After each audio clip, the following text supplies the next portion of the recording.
Bonsoir à toutes et à tous et bienvenue à la Maison de la Poésie. Nous sommes très heureux de recevoir ce soir l'écrivain espagnol Manuel Vilas. Bonsoir à vous.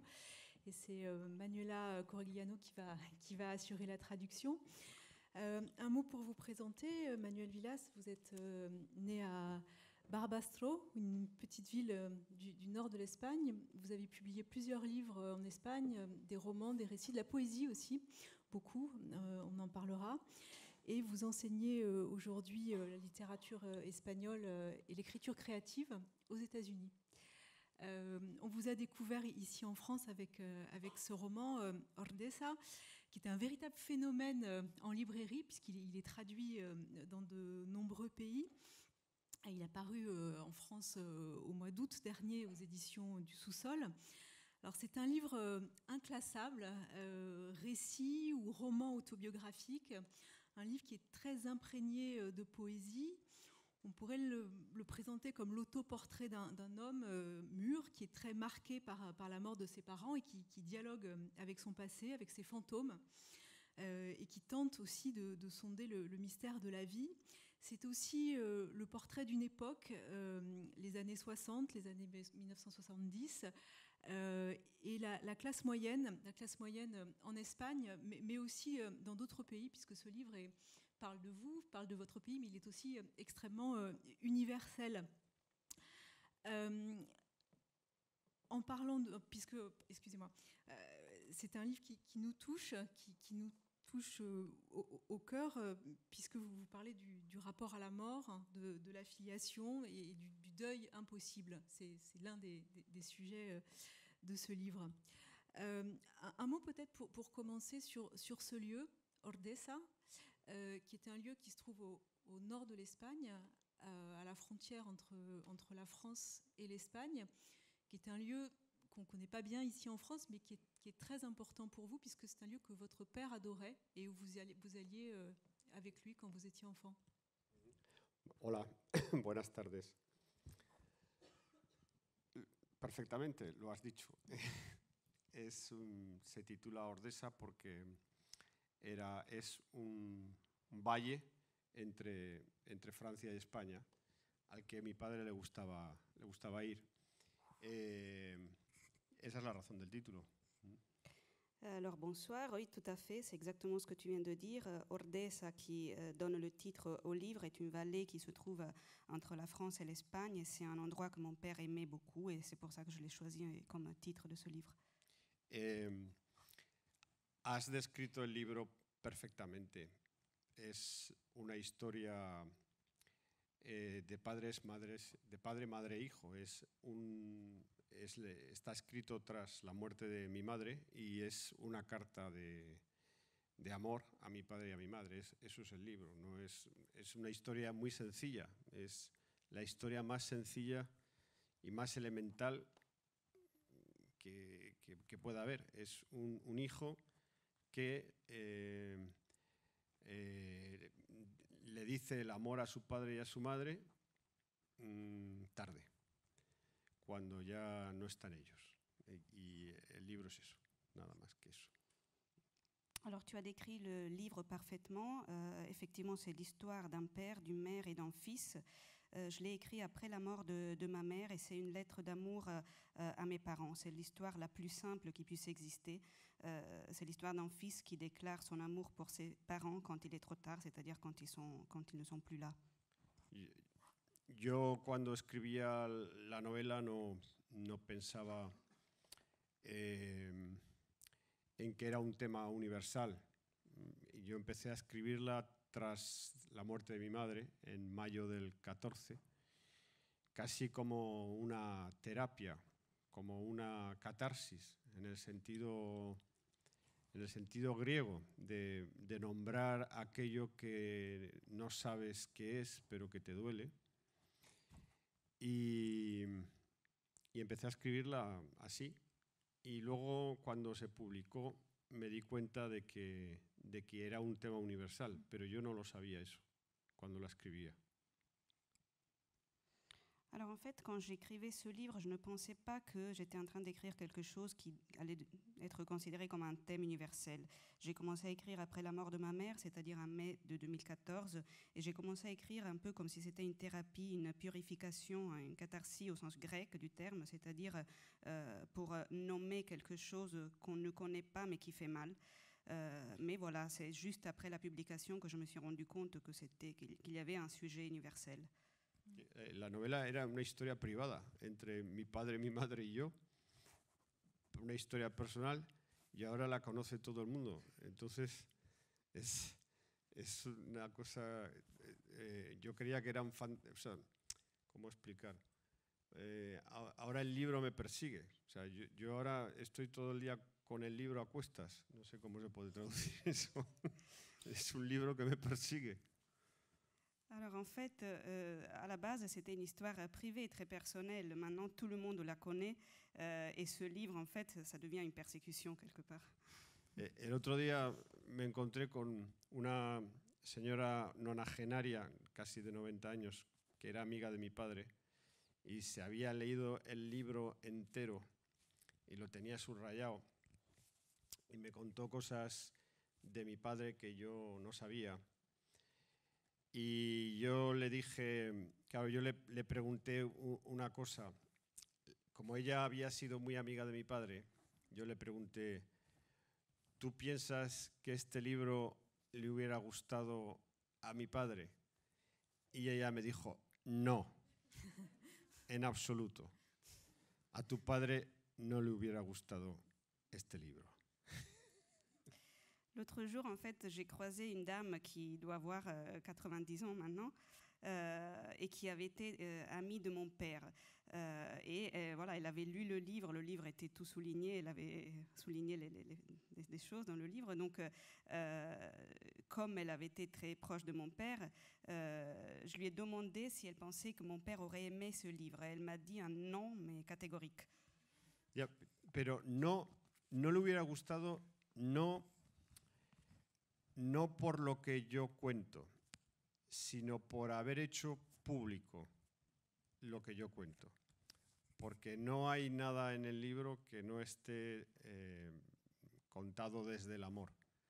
Pero le hubiera molestado que la historia se hubiera hecho pública, por la diferencia que hay entre lo público y lo privado, que sigue siendo en todas partes, en todos los países, un problema, lo público y lo privado. Entonces yo en el libro hago público lo que los seres humanos viven en privado. Donc, il ne l'aurait pas aimé, mais non pas à cause de ce que je raconte, non pas pour le contenu, mais pour le fait d'avoir rendu public quelque chose qui était privé. Cela dit, tout ce que je raconte dans le livre, je le raconte du point de vue de l'amour. Mais il y a une différence entre public et privé, une différence qui pose problème dans tous les pays. Et donc, la question est que voilà, je rends public quelque chose qui était censé être privé. Il y a aussi un paradoxe. Vous faites œuvre de mémoire, vous écrivez pour sauver de l'oubli des éléments de votre histoire et de l'histoire de vos parents. Or, vos parents ne voulaient garder aucune trace. Par exemple, vous mettez quelques photographies dans le livre, on les a derrière nous. Vos parents ne voulaient pas garder de photographies. Ils n'ont pas de photographies de leur mariage, par exemple. Alors, est-ce qu'il n'y a pas là un paradoxe? Sí, bueno, mi madre odiaba las fotografías porque no se encontraba suficientemente guapa en ninguna. Entonces las rompía todas. Esto es increíble. No había fotos de mi familia. Tampoco había, era un misterio, no había ni una sola foto del matrimonio de mis padres. Eso es raro. Todo el mundo tiene una foto, al menos una, del matrimonio, del día en que se casan tus padres. En mi familia no había. Yo no sabía ni qué día se habían casado. Lo descubrí de manera azarosa. Me di cuenta de que mi familia estaba llena de misterios y como mi madre murió, ya no tenía a nadie a quien preguntar todos esos misterios. La manera de explicar o de saber, la manera de saber era escribiendo un libro, preguntando. Pero ¿preguntando a quién? Preguntando a los fantasmas. El libro es preguntar a los fantasmas. Tampoco sé por qué se fueron de viaje de bodas. Se fueron de viaje de bodas a un pueblo de Francia, a Lourdes. Lo normal hubiera sido que se hubieran ido a Madrid o a Barcelona. Se fueron a Lourdes. Es una cosa rarísima. Yo no lo entiendo, pero no pregunté. Entonces, no sé. Oui, en effet, ma mère détestait les photos. C'est parce qu'elle ne se trouvait pas belle dans les photos, donc elle les déchirait toutes. Il n'y a pas de photos chez moi, il n'y en avait pas de photos de famille, même pas une photo de leur mariage. C'est très bizarre, tout le monde a au moins une photo du mariage de ses propres parents. Ce n'était pas le cas pour moi. D'ailleurs, je ne connaissais même pas la date exacte de leur mariage. Je l'ai découvert à un certain moment par hasard. Donc ça fait partie des mystères que, sauf voilà, comme après la mort de ma mère, je n'avais plus personne pour demander, pour poser des questions. Et donc la manière de savoir était celle d'écrire un livre pour pouvoir demander, poser des questions aux fantômes. Figurez-vous, même le voyage de noces, ils ont fait un voyage de noces à Lourdes. Donc la chose normale aurait été qu'ils partent à Madrid ou à Barcelone. Et ils sont allés à Lourdes. Je ne sais pas pourquoi, je ne leur ai pas demandé.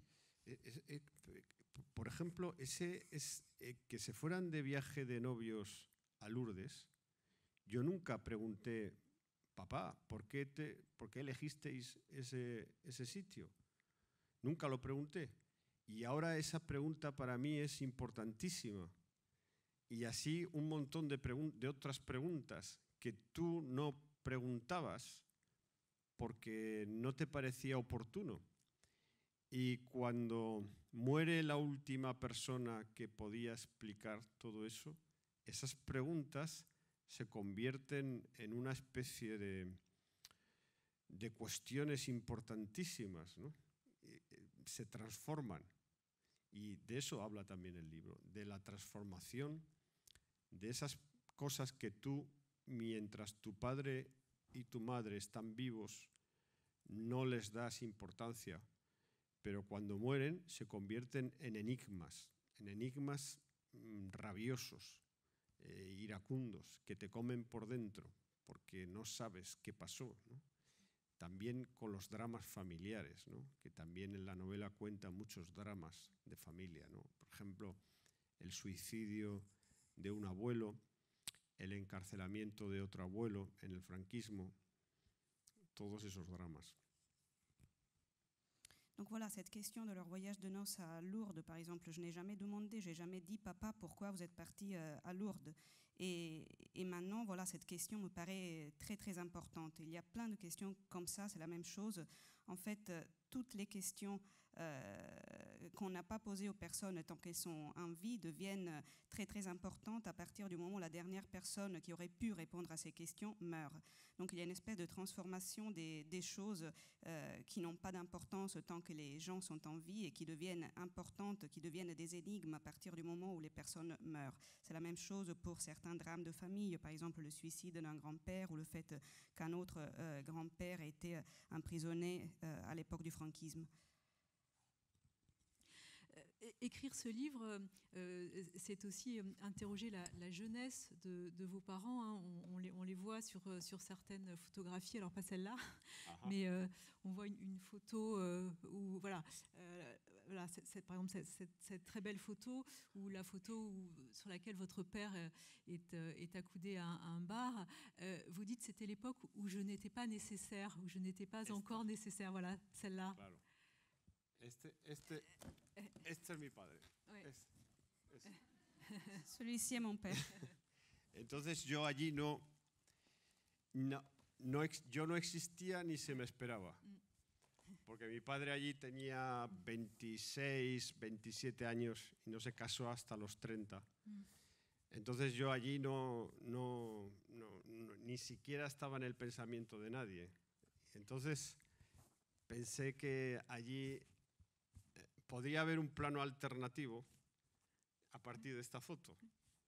Mi padre no se casa y no tiene hijos y yo no estoy. Y tampoco está mal no haber venido. Era una posibilidad.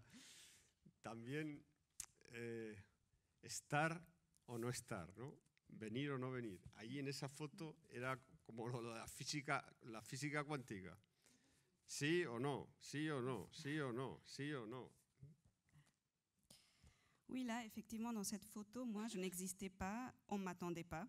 Dans cette photo, mon père doit avoir 26, 27 ans, et comme il s'est marié à 30 ans, voilà, à cette époque-là, je n'étais dans les pensées de personne. Et cette photo me fait penser aussi qu'il y a un plan alternatif. À partir de ce moment-là, mon père aurait pu ne pas se marier, ne pas avoir d'enfants, et je n'existerais pas. Voilà, ça aurait pu être pas si mal que ça, d'ailleurs. Donc c'est toujours voilà, l'alternative entre oui, non, oui, non, oui, non. Pero todos están muertos. Cuando vi la foto, era como la película El Resplandor de Stanley Kubrick. Todos están muertos, ¿no? ¿Recuerdas la película? ¿No? Entonces, una sensación terrible, ¿no? Roland Barthes decía que el tema de la fotografía es la muerte, ¿no? Y es verdad, aquí está la muerte. Aquí está la muerte. ¿No? Alors, dans cette photo, les gens qui sont dans cette photo sont tous morts. Ça me fait penser au film de Kubrick, voilà, où ils sont tous morts. Et c'est une sensation terrible. Ça me fait penser aussi à Roland Barthes qui disait que le sujet de la photo est la mort. Donc voilà, là c'est le cas. Là, c'est le sujet de cette photo est la mort. Mais justement, vous parlez de Roland Barthes. On pourrait dire que dans ce livre aussi, vous évoquez les mythologies de l'époque. Hein, je pense à les mythologies au fond de la classe moyenne à laquelle appartenaient vos parents. La voiture, les vacances à la mer, les vacances au ski, la télévision. C'est ça aussi, le livre. C'est l'autre versant plus collectif en fait de ce livre. Sí. Yo con mi padre me comunicaba a través de la televisión. Mi padre, tú eres mi padre y yo soy yo, ¿no? Y estábamos viendo la televisión y mi padre hablaba con la televisión, le decía cosas a la televisión. Y esas cosas eran para mí. Y yo le decía cosas a la televisión y eran para él. Yo entendí su visión del mundo, su forma de entender la vida a través de las cosas que le decía a la televisión. Es decir, nunca me miró a la cara y me dijo, yo pienso esto de la vida. Se lo dijo a la televisión, porque no existía comunicación entre padres e hijos en aquella época, como puede existir ahora. Si es que ahora la relación entre padres e hijos es posible decirle a tu hijo, pienso de la vida esto, y tu hijo te escuche y no diga, oye, déjame en paz, que tengo cosas que hacer. En fait, avec mon père, on communiquait à travers la télé. Alors imagine par exemple que toi, tu es mon père, moi, je suis moi, et on regarde la télé en face de nous. Donc mon père parlait à la télé, et donc les choses qu'il disait à la télé, en fait, finalement, s'adressaient à moi, et inversement, moi, pareil, je parlais à la télé, et les choses que je disais à la télé, réellement, je les disais à mon père. Donc j'ai compris la vision du monde et le sens de la vie pour mon père à travers les choses qu'il disait à la télé, et non pas qu'il me disait directement parce qu'il ne me le disait pas. Donc c'était un peu comme ça la communication père-fils à cette époque-là, tout du moins. Alors maintenant, c'est peut-être différent et encore, je ne suis pas sûre que ça soit possible aujourd'hui de dire à son propre fils, je pense ça de ce sujet ou de tel autre sujet, sans qu'il nous dise, bah, fous-moi la paix, j'ai des choses à faire. Y luego está, me has preguntado, el automóvil, el coche. Mi padre era viajante de comercio, iba de pueblo en pueblo y el coche era muy importante para él.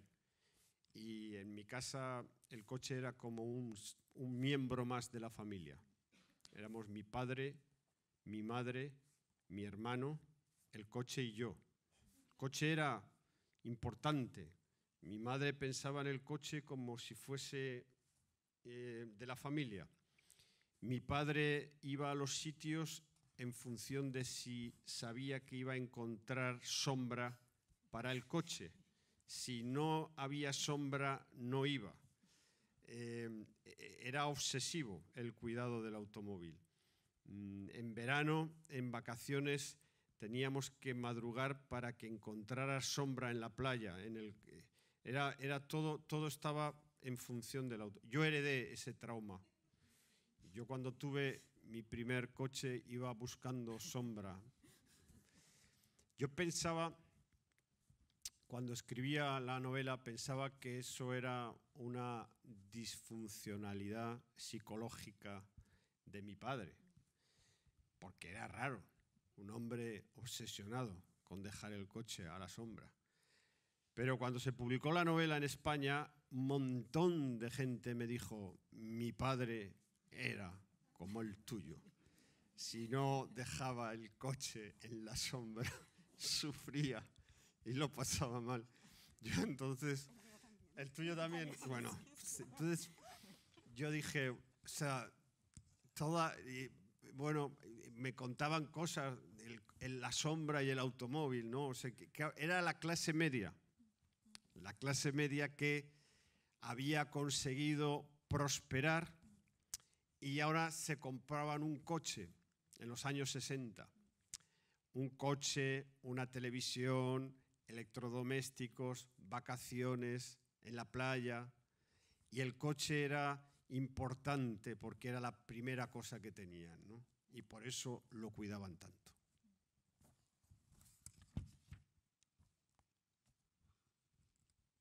Oui, alors, et par rapport au sujet de la voiture que tu évoquais tout à l'heure, mon père était voyageur, représentant de commerce, donc pour lui, la voiture était très importante. Mais voilà, ça allait au-delà de ça, ça faisait pratiquement partie de la famille. Il y avait mon père, ma mère, mon frère, la voiture et moi. Donc ça devenait obsessionnel pour mon père. Mon père a décidé de se rendre à un endroit ou pas en fonction de l'ombre qu'il pouvait y avoir pour se garer. C'est-à-dire qu'il allait quelque part s'il y avait de l'ombre pour se garer, sinon il n'y allait pas. Ça devenait obsessionnel. Pareil pour les vacances, on se levait à l'aube pour pouvoir se garer à l'ombre quand on allait à la plage. Donc j'ai hérité de cette obsession en fait. Et quand j'ai acheté ma première voiture, j'arrêtais pas de circuler en cherchant de l'ombre. Je dois dire aussi qu'au moment où j'écrivais ce livre, alors que moi je pensais que c'était qu'une histoire propre à ma famille, j'ai découvert que plein de gens après la publication du livre avaient vécu la même chose. Ils venaient me voir en me disant mon père était exactement comme le tien. Donc on se racontait des histoires, voilà, comme ça. Effectivement, c'était une question de classe moyenne qui, dans les années 60, a commencé à pouvoir se permettre de s'acheter une voiture, la télé, de se payer des vacances à la plage, les électroménagers. Donc la voiture était spécialement importante parce que dans tout ça, c'était la première chose qu'ils pouvaient s'acheter.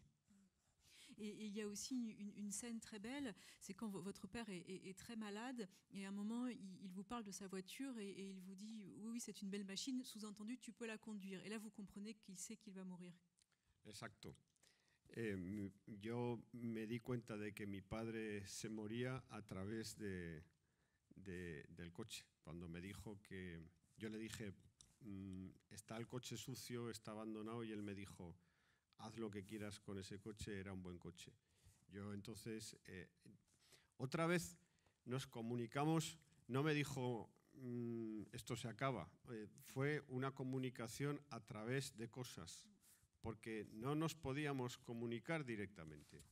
Esto es terrible, o sea, no podíamos hablar directamente. No, yo nunca hablé directamente con mi padre, o sea, ahora me pregunto yo si he hablado directamente con alguien de algo en toda mi vida. O sea, los seres humanos, ¿hablamos de verdad?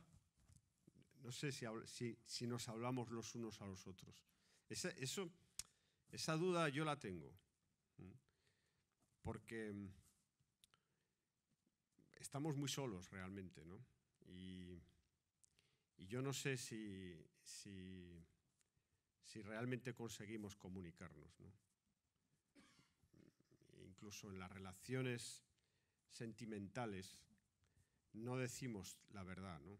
Estamos siempre metidos en huyendo de la verdad. Es complicado. Oui, en effet, je me suis rendu compte que mon père allait mourir, encore une fois, à travers la voiture, à travers une chose. Donc, un moment où je trouvais que la voiture était sale, qu'elle n'était pas entretenue comme d'habitude, j'ai dit à mon père, voilà, je l'ai dit à mon père, la voiture est sale. Et il m'a dit, fais ce que tu veux avec cette voiture, ça a été une bonne voiture. Donc, encore une fois, on communiquait à travers les choses et jamais directement. D'ailleurs, j'en arrive à me poser la question, est-ce que j'ai jamais communiquer directement avec quelqu'un dans ma vie. J'ai ce doute-là, en fait. Les êtres humains se parlent vraiment ou pas. En fin de compte, on est très très seul et je ne suis pas sûre qu'on arrive vraiment à communiquer. D'ailleurs, c'est pareil dans les relations sentimentales. On ne dit pas la vérité, on fuit la vérité et c'est très compliqué. Mais cette solitude et ce doute sont aussi une des grandes questions que vous traitez dans ce livre, me semble-t-il. Es otro de los, la soledad es uno de los grandes temas de la literatura porque es uno de los grandes temas de la vida, ¿no? La orfandad, cuando tú pierdes a tu padre y a tu madre, te conduce a una soledad más radical, una soledad muy radical, porque tu condición de hijo, cuando tú pierdes tu condición de hijo, porque tu padre y tu madre ya no viven, ¿qué eres? Es decir, ¿qué eres? De hecho, yo en realidad me convertí en padre, pero como me divorcié, pues también perdí la condición de padre. Entonces, ya no era hijo y tampoco era padre. ¿Qué eres entonces? Es decir, no tienes identidad. Eso trata también la novela, ¿no? Las identidades biológicas. La identidad biológica de hijo y la identidad biológica de padre. La solitude est en effet un autre grand sujet de ce livre. C'est un grand thème de la littérature parce que c'est un grand thème de la vie. Quand tu perds tes parents, tu expérimentes une solitude vraiment radicale parce que tu perds ton statut de fils en fait. Alors tu es quoi? Tu deviens quoi? Moi concrètement, quand j'ai perdu mes parents, je suis devenue père, mais comme j'ai divorcé, j'ai perdu aussi mon statut de père. Donc en fin de compte, je n'avais plus d'identité. C'est un autre grand sujet, l'identité biologique de père et de fils. Est-ce que vous voulez bien lire en espagnol le début de ce roman et je le lirai ensuite en français? Voy a leer el comienzo.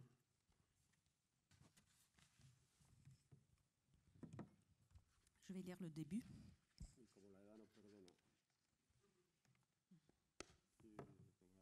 Et comme l'âge, voilà, facilite pas les choses. Je mets mes lunettes. Es una reflexión sobre... Yo estaba obsesionado con la idea de todo se puede medir.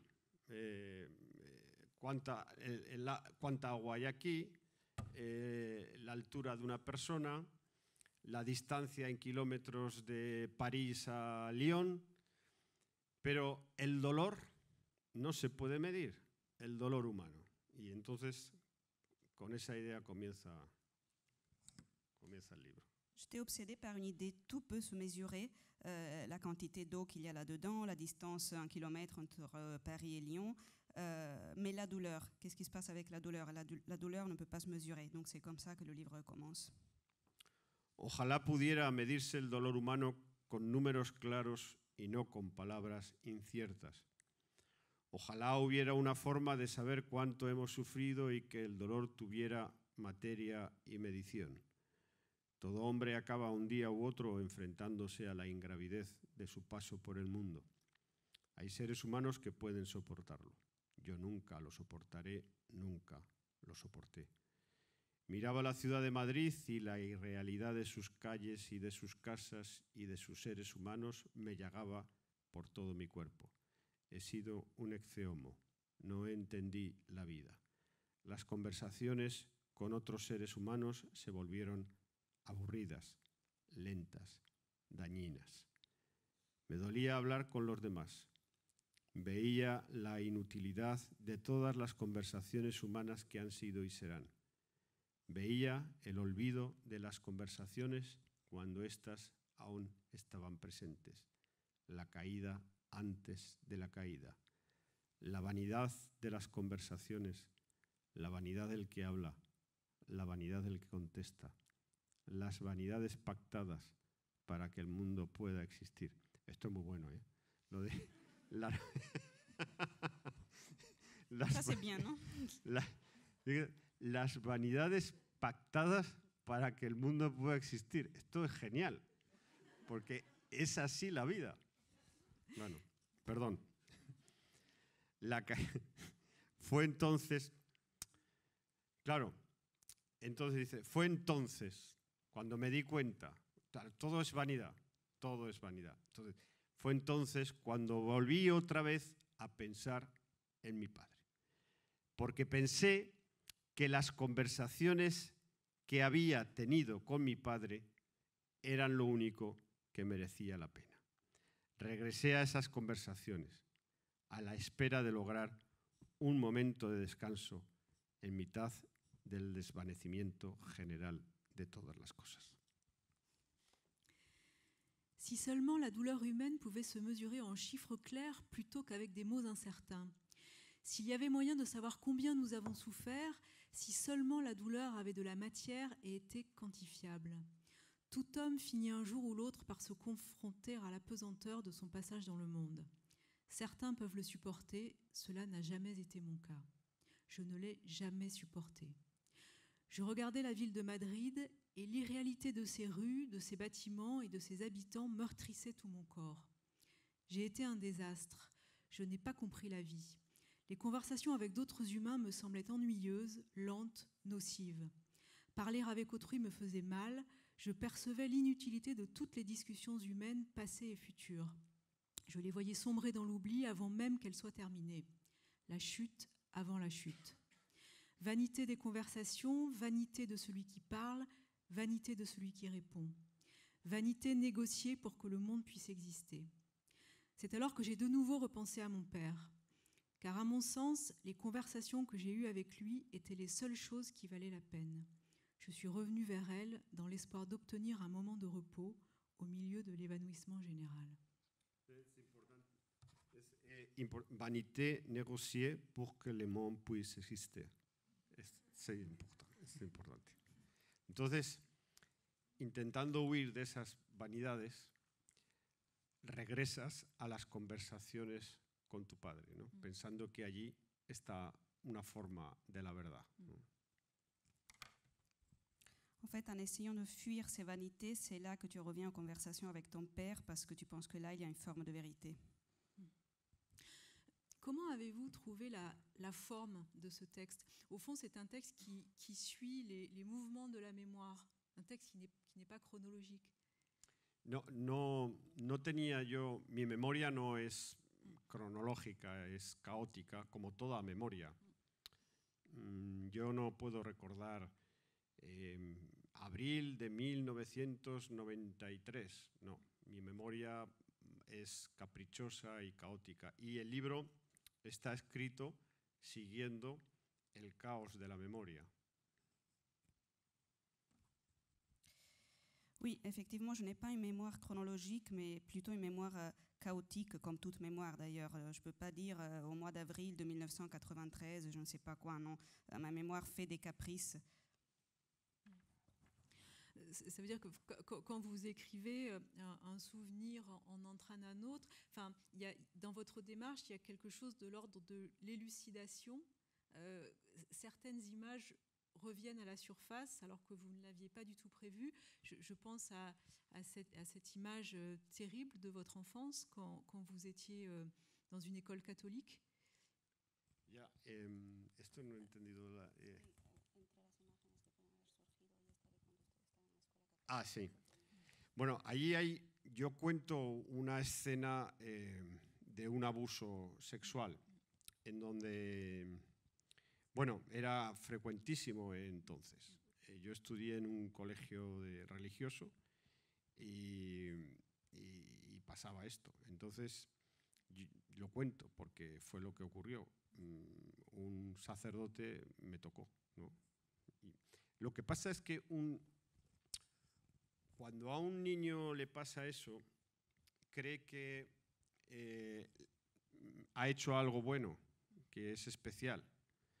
Entonces yo iba pensando, ¿qué he hecho bueno? Pues si no he sacado buenas notas en matemáticas, ni en lengua, ni en geografía, entonces te das cuenta de que está pasando algo raro. Un niño no tiene palabras para nombrar eso. Es un abismo lo que tiene delante. Y de hecho, automáticamente cree que él es culpable de algo. Entonces no lo dice a nadie. Y estamos viviendo ahora toda esa pesadilla, está en todos los países, ¿no? Oui, oui, en effet, je raconte une scène d'un abus sexuel. C'était d'ailleurs très fréquent à l'époque. J'ai fréquenté une école catholique et ça se passait assez fréquemment. J'ai subi des attouchements de la part d'un curé. Mais qu'est-ce qui se passe? Quand un enfant vit ça, il croit qu'il est spécial, qu'il a fait quelque chose de bien et il se demande qu'est-ce que j'ai fait de bien. Et pourtant, après, il réfléchit, il voit qu'il n'a pas eu de bonnes notes en mathématiques, ni en géographie, ni en langue. Donc, un enfant n'a pas les mots à mettre sur ce genre de choses pour raconter ça. Et il finit par croire qu'il est coupable. Mais cette scène, vous l'aviez occultée. Sí, yo lo oculté porque por eso. Pero me volvió a pasar otra vez y entonces se lo dije a mi tío y lo cuento en la novela. Y allí mi tío me creyó, me defendió y buscó a la persona que había intentado abusar de mí. Entonces, esto yo lo recuerdo como una de las cosas más hermosas de mi memoria, ¿no? La defensa de mi tío, ¿no? Del hermano de mi padre. Eso es un recuerdo maravilloso. Oui, en effet, je l'ai occulté, mais après, ça s'est produit à nouveau. Et donc, à ce moment-là, je l'ai dit à mon oncle qui m'a cru, qui a pris ma défense, qui allait chercher la personne qui m'avait fait ça. Et donc, c'est une des choses les plus belles que je garde dans ma mémoire. C'est un des souvenirs les plus beaux, le fait que mon oncle, le frère de mon père, ait pris ma défense dans cette situation-là. Vos parents ont connu le franquisme, ils ont ensuite connu la période de la transition démocratique, et vous aussi. Et le contexte politique en Espagne est présent dans le livre, et pourtant, vous dites que vos parents ont vécu complètement en dehors, dans une espèce de néant historique, et en dehors de la religion également, ce qui est très étrange pour l'Espagne de cette époque. Bueno, vivía en un pueblo pequeño, en mi casa no se hablaba de política. Había silencios, hablar de política era complicado porque mi abuelo había estado en la cárcel porque mi pueblo cayó en zona republicana y cuando ganó la guerra Franco, mi abuelo mi abuelo tuvo que ir, fue a la cárcel. Entonces había silencios dramáticos en mi casa.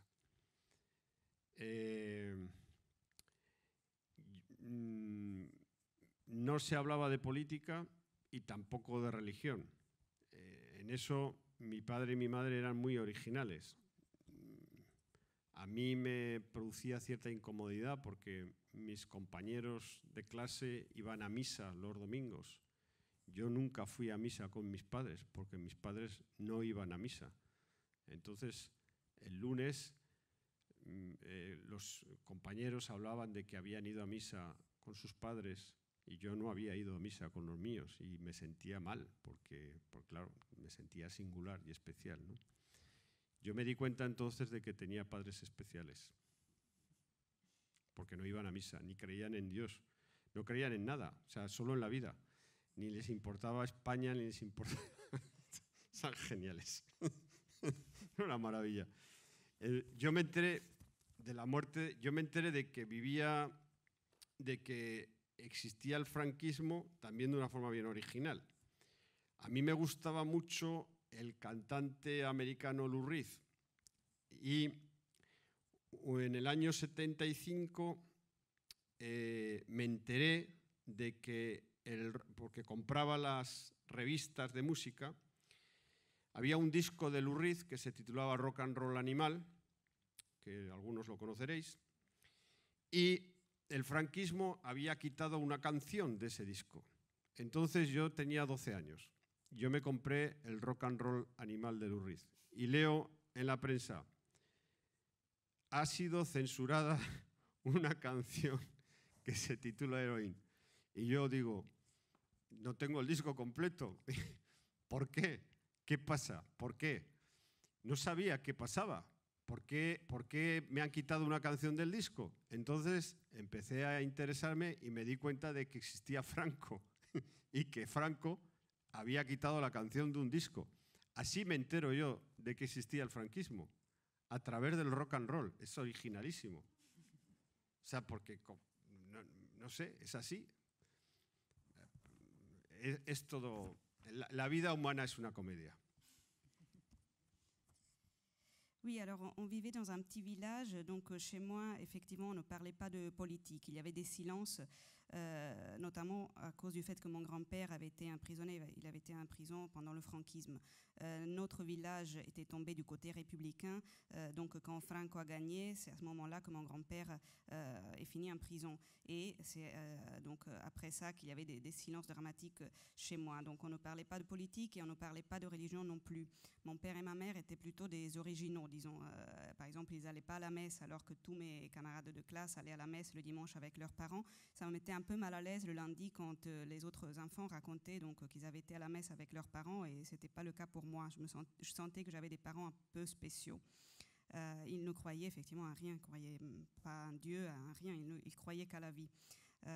D'ailleurs, c'est assez... Ils ne savaient même pas que le franquisme existait. Moi, je ne savais même pas que le franquisme existait. Je l'ai découvert d'une manière assez particulière. Il y avait un chanteur américain, Lou Reed, que j'aimais bien dans l'année 1975. J'avais acheté un disque à lui, Rock and Roll Animal. J'avais lu, j'avais 12 ans à l'époque, j'avais lu à un moment dans la presse que le franquisme avait éliminé une chanson de ce disque. J'ai lu que Franco avait censuré une chanson de ce disque. Donc je me suis demandé qu'est-ce qui se passe et c'est comme ça que j'ai découvert que Franco existait. En fin de compte, j'ai découvert le franquisme à travers le rock and roll. Eso fue así, porque no había, yo vivía en un pueblo muy pequeño y esa fue... Yo me sentía estafado porque había comprado un disco en donde faltaba una canción y me dediqué a saber por qué faltaba una canción. Y descubrí el franquismo y luego ya me enteré muy bien de qué era el franquismo. Entonces ya... Ça s'est vraiment passé comme ça. J'habitais un petit village et je me sentais arnaquée. Je me disais, comment ça se fait qu'on m'a volé une chanson dans mon disque? Pourquoi il y a une chanson de moins? Et c'est comme ça qu'à force de chercher, j'ai découvert le franquisme. Et après, évidemment, j'ai approfondi la question et j'ai compris très bien de quoi il s'agissait. Vous exprimez dans ce livre une forte appartenance à une classe sociale, on l'a dit tout à l'heure, la classe moyenne, plutôt modeste. Voilà, vous avez cette très forte conscience de classe et elle s'exprime à un moment assez amusant dans le livre quand vous êtes invité à un déjeuner pour remettre un prix à l'écrivain Juan Goytisolo, en présence du roi et de la reine d'Espagne. Et là, au fond, c'est comme si vous faisiez parler votre cravate à votre place. C'est votre cravate qui se sent effrayée, qui se sent humiliée. Et il y a ce décalage propre à cette conscience de clase qui s'exprime de cette manière-là. Ya. El libro tiene, o sea, yo tengo mucha conciencia de clase social heredada de mi familia y de la clase media en donde yo crecí. A mí me invitó Felipe VI, el rey de España, a la entrega del premio Cervantes en el año 2015 a Juan Goytisolo. Entonces yo fui a la comida de entrega del premio Cervantes y yo en ese momento estaba intentando encontrar fotos de mi familia, porque no tenía fotos de mi familia. Mi madre ya había muerto. Y mi madre había muerto hacía un año, esto era en el 2015. Entonces yo fui a la recepción en el Palacio de Oriente, el Palacio Real, la Plaza de Oriente, el Palacio Real de Madrid, y me quedé mirando a Felipe VI. Y entonces yo pensé, anda, mira, él sabe quién es su padre, su abuelo, su bisabuelo, su tatarabuelo, lo sabe todo. Y no es que tenga fotos, es que va al Museo del Prado y lo ha pintado Goya. Francisco de Goya ha pintado a sus antepasados, ¿no? Y entonces yo vi allí un enigma político. ¿Será esto, pues, que hay una familia que lo recuerda todo, simbolizando a millones de familias que tenemos por pasado un sótano, una oscuridad? Me quedé pensando eso. Y luego me pasó otra cosa muy graciosa. Yo me acababa de divorciar entonces y tenía una relación un poco complicada con mi hijo el pequeño. Y yo le había dicho a mi hijo el pequeño que iba a lo de Felipe VI. Y entonces mi hijo me dijo, hazle una foto a Felipe VI. Entonces yo, para llevarme bien con él, le hice una foto a Felipe VI con el smartphone, con el móvil, ¿no? Y entonces salió un flash.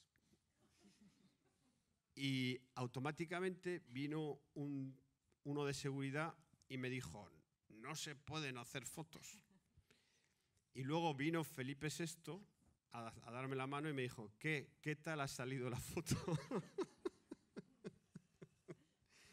Pero la idea de la monarquía como enigma político me pareció importante que saliera en el libro, ¿no? De hecho, probablemente no se puede entender España sin la idea de la monarquía, ¿no? Y sigo pensando en la monarquía para poder entender cómo es mi país, ¿no?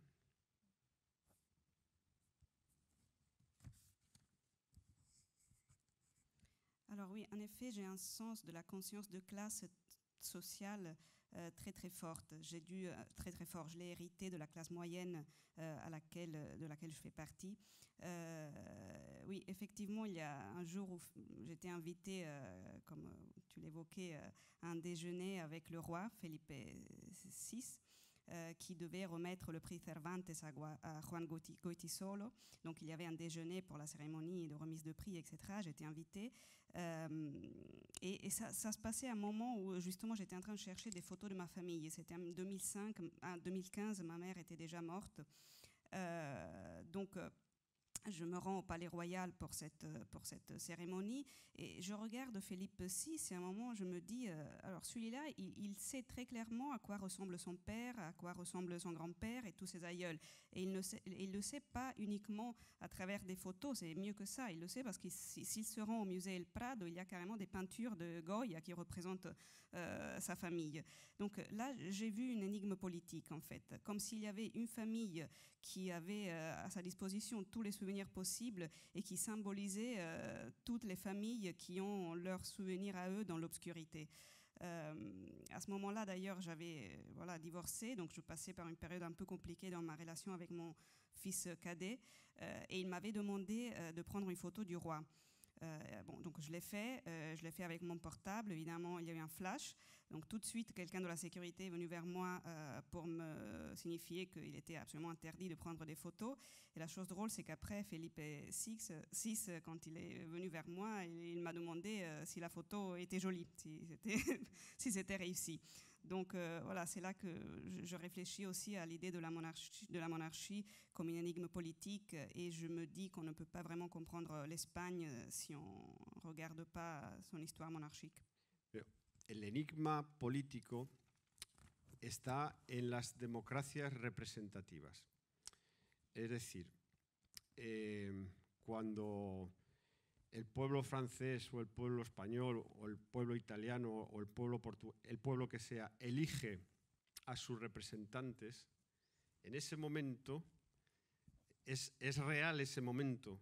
Es decir, esa representación es profundamente democrática. Esa es la pregunta, ¿no? Yo creo que además en estos momentos hay una crisis en la democracia representativa, ¿no? Porque muchas personas no se sienten representadas. L'énigme politique, ça concerne la démocratie représentative. Quand un peuple, n'importe lequel, le français, l'espagnol, l'italien, le portugais, choisit ses représentants, c'est censé être un moment réel de vraie démocratie. Mais je me pose la question, est-ce que c'est vraiment le cas?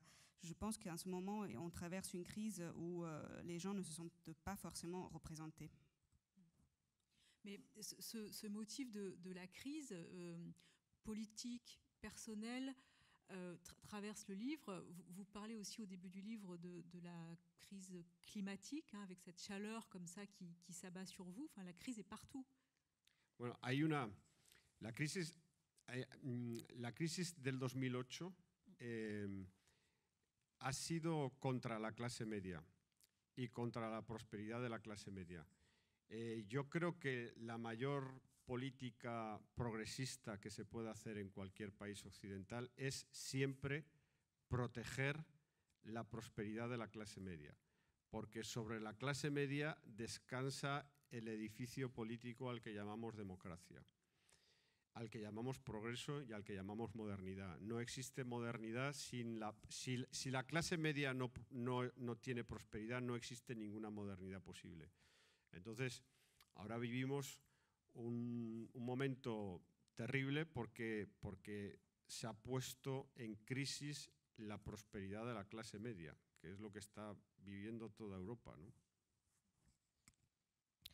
Donc oui, la crise de 2008 a été terrible parce que c'est une crise contre la prospérité de la classe moyenne.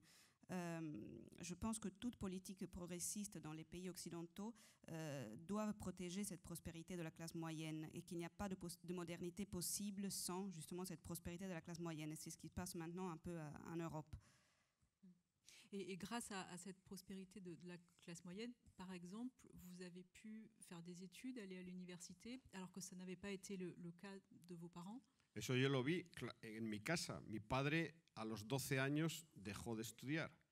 Yo fui el primero en ir a la universidad. Es decir, allí había una redención era la clase media construida en los años 60.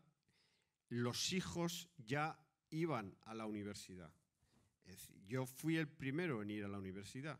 Entonces allí eso fue un momento importante de la historia de España y de la historia general de occidental, en donde los hijos de las familias humildes conseguían llegar a la universidad a través de la idea del sacrificio.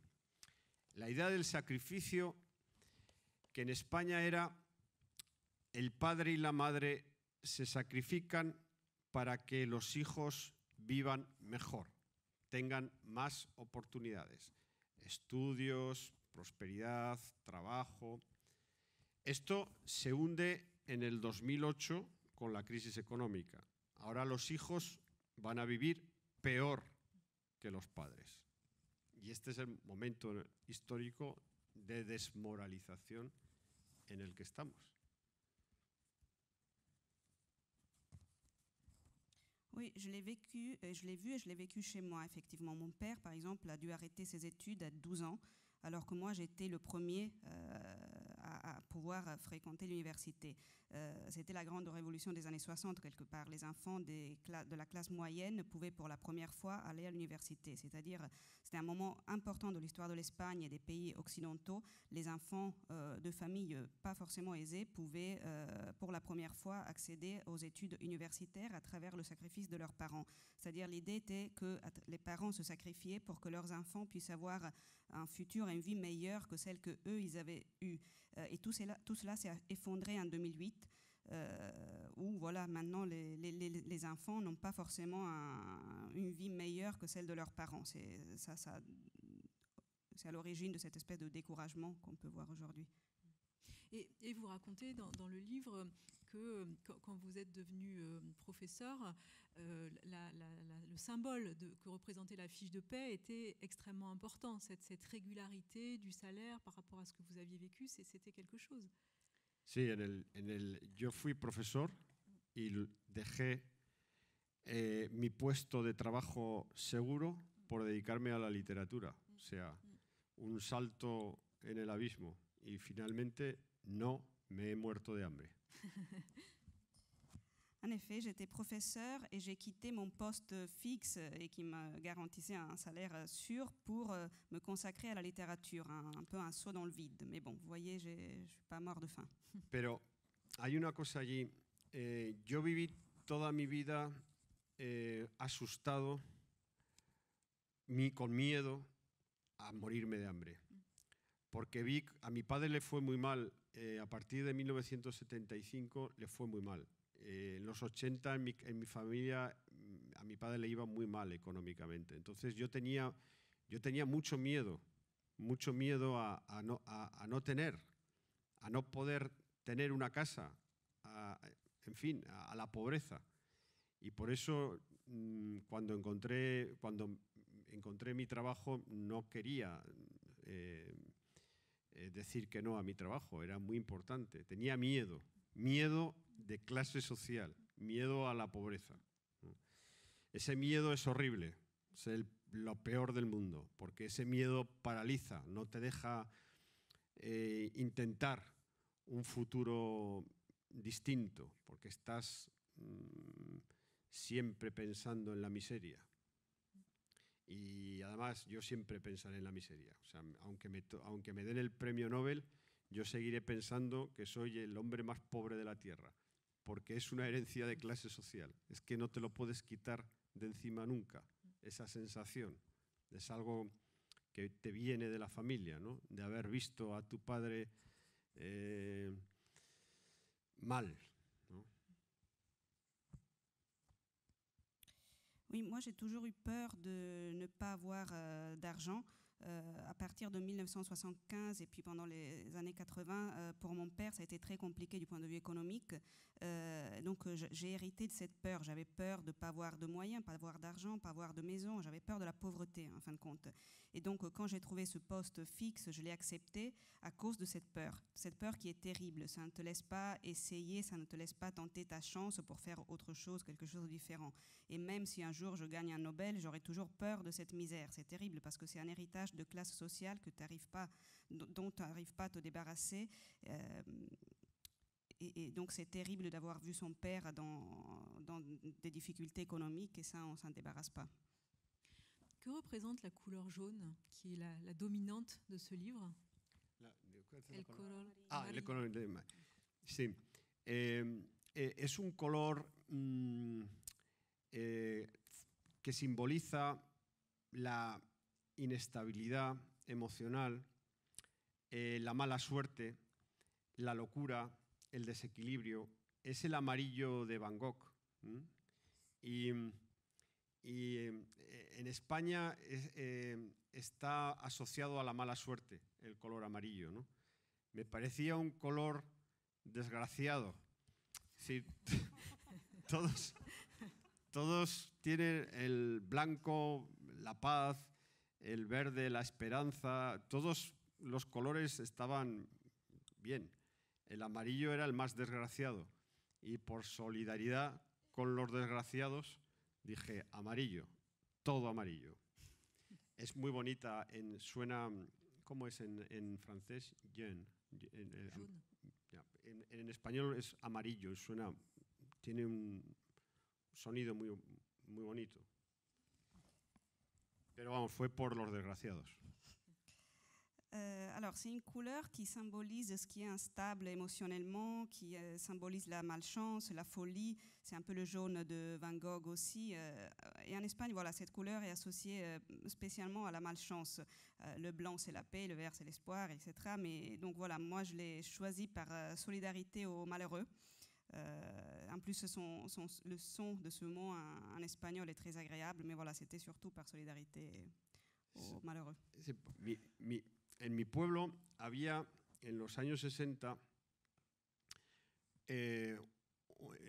un par de personas disminuidas. Entonces se les llamaba el tonto del pueblo. Ahora no se puede llamar así, pero eran siempre que veían a mi padre, iban a hablar con mi padre. Y mi padre los quería. Yo lo veía de niño. Yo veía a mi padre y digo, ¿qué don tiene mi padre con los desgraciados, ¿no? Entonces, a mí esa sensación de solidaridad con los desgraciados se la vi a mi padre. Era como un imán. Había dos tontos en el pueblo. Y cuando veían a mi padre, rápidamente se iban a hablar con mi padre y mi padre les hablaba. Y yo veía a mi padre hablar con los tontos del pueblo y pensaba que eso era hermoso. Y nadie hablaba con los tontos del pueblo, solo hablaba mi padre con los tontos del pueblo. Por eso el libro es amarillo. Dans mon village, dans les années 60, il y avait deux personnes, disons un peu comme ça, handicapées mentaux, ou enfin un peu bêtes, voilà. Et mon père les aimait beaucoup. Ces deux-là, ils allaient toujours voir mon père, ils discutaient avec lui, et lui les écoutait. Et voilà, je pensais qu'il avait un talent pour attirer les malheureux. Ils allaient le voir, et puis je trouvais ça beau en fin de compte. Donc cette couleur jaune, c'est pour ça aussi. Yo recuerdo cómo mi padre les hablaba, y les hablaba con un cariño que maravilloso.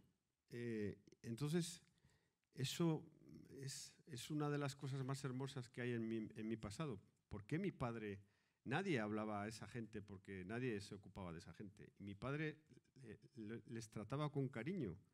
Y yo me acuerdo que es que ahora cuando vaya al hotel voy a escribirlo, porque esto me ha venido...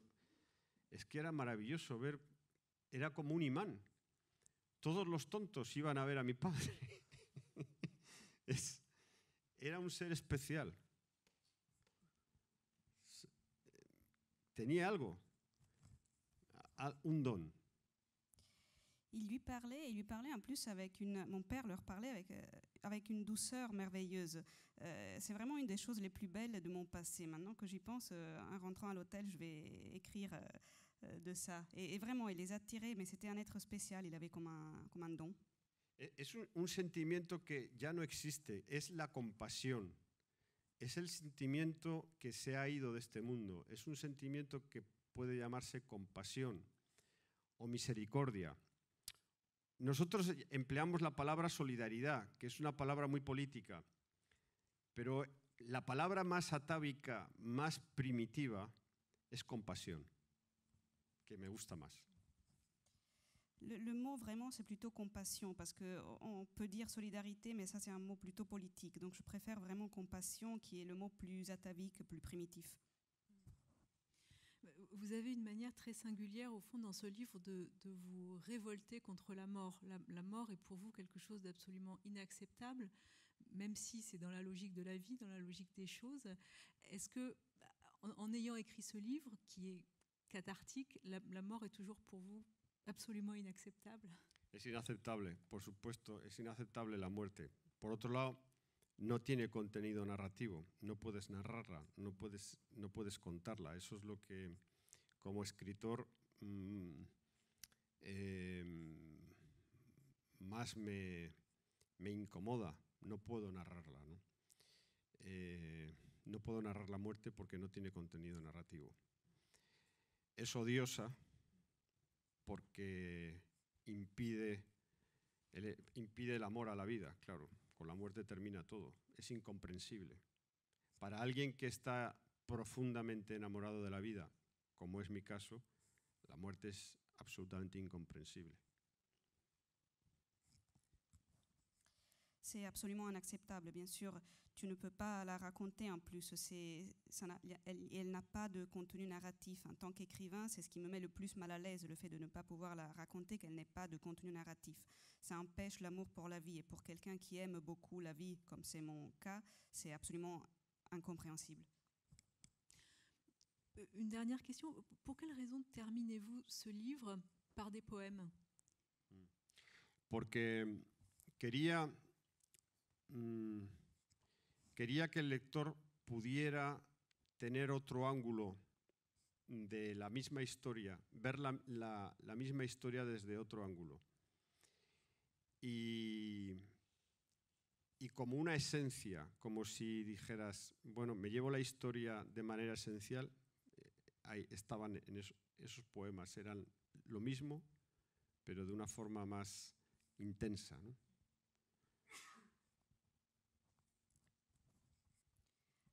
Parce que je voulais que le lecteur ait un autre angle de la même histoire, comme pour lui donner voilà, l'essence de l'histoire même, qu'il puisse avoir la même histoire mais racontée d'une autre manière qui aille vraiment à l'essentiel. Merci Manuel Vilas. Merci beaucoup.